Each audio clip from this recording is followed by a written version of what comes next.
kind of quite hard to see how this is going to be dissolved overnight, even if there is this kind of ruling tomorrow by this Constitutional Council. Let me take you over there again. You can see the riot police moving in.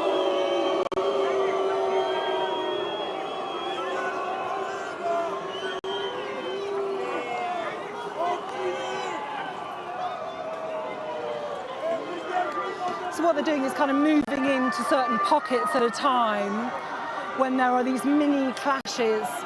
On the one side, the protesters who are out to make their voice heard, laced with violence, it has to be said. And on the other, you know, I've been talking earlier to a 78-year-old man who was here saying, look, I had to come down. I'm okay, I'm 78 years old, the pension reforms won't affect me, but I'm here for the next generation.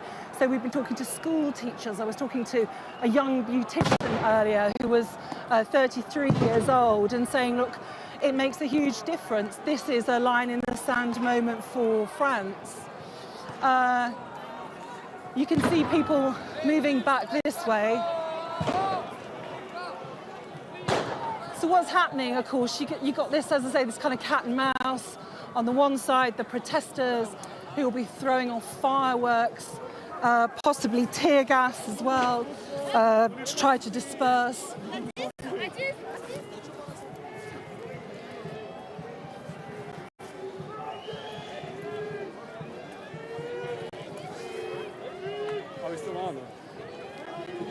Yeah.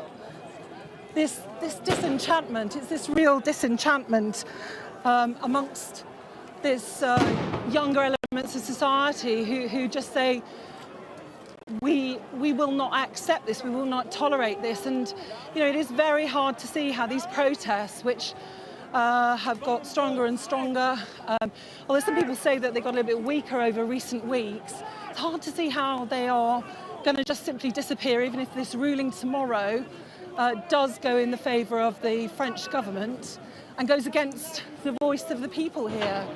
Tear gas is being used. We've certainly seen it in the side streets throughout the course of the afternoon. We're being pulled back here. I'm just going to get my respirator out because I think definitely tear gas is being used.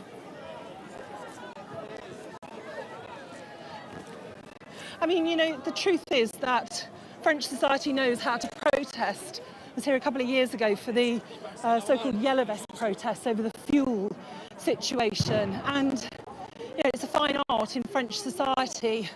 That's true. But as I say, there is something that feels a little bit different about this, because people are saying, yes, we want to really stand up against these reforms, but also it feels like this is a so-called attack on democracy, because this is something which has taken place outside of the Parliament. Essentially, the French government have invoked what's called Article 49.3, which is a kind of rarely used article, a sort of mechanism whereby they can sidestep Parliament to try to push through this legislation. So the Council tomorrow will decide whether or not this act did fall within the Constitution, the French Constitution.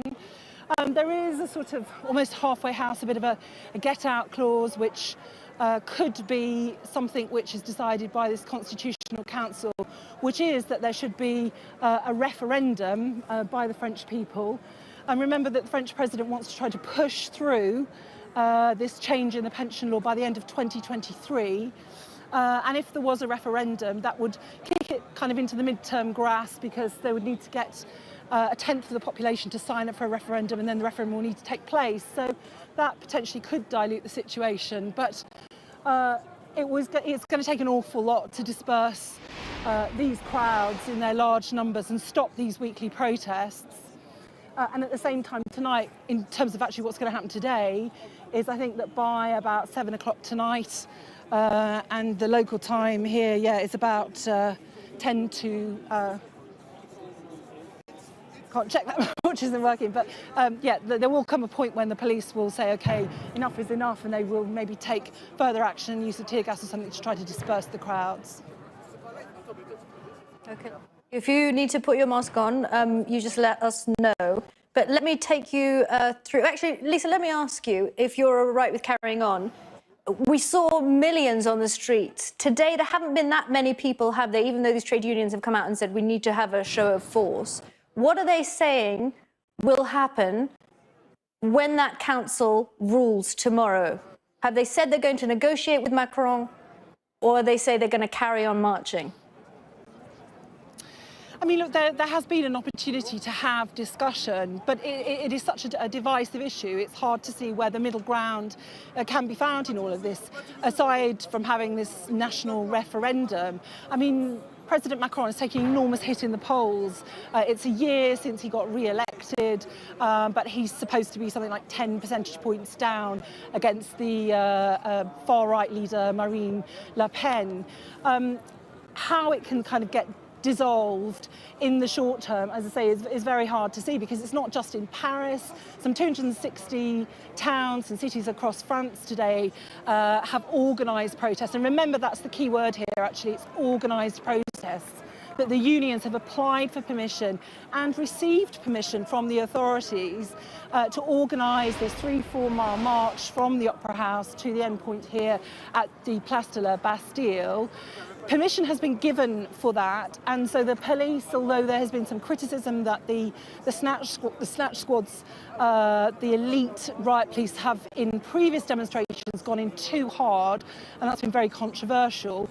And people do here have permission to protest. It's an organised, permission-given protest. So the difficulty will come, say tomorrow, when we get that announcement, because obviously there will not be permission for any kind of protest then. No permission has been given.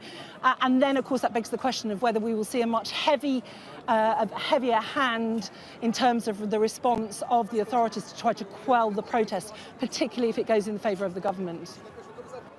Lisa, just talk us through what is actually happening tomorrow with this council, because it's widely expected that even if